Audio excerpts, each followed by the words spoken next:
Vlog, welcome to my guys. Ito tour namin kayo ngayon guys. Ikutin natin ang buong mundo. So magsimula tayo ngayon sa Eiffel Tower ng Paris. Ayan guys, kitang-kita niyo naman. So, 'di ba? So, yun Eiffel Tower ng Paris. And next, dito na naman tayo sa Statue of Liberty. So, ayan oh. Galing tayo ng Paris. Dito ka na naman ngayon sa Liberty. At ang maganda dito guys, pupunta tayo ng San Francisco Bridge. Ito na naman yung San Francisco Bridge. Ayan.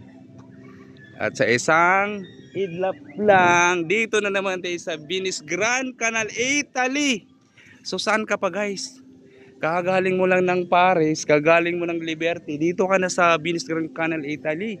At ngayon guys, pagkatapos natin dito sa Venice Grand Canal, Italy, dediretso naman tayo ng Pyramid ng Egypt. Ayan oh.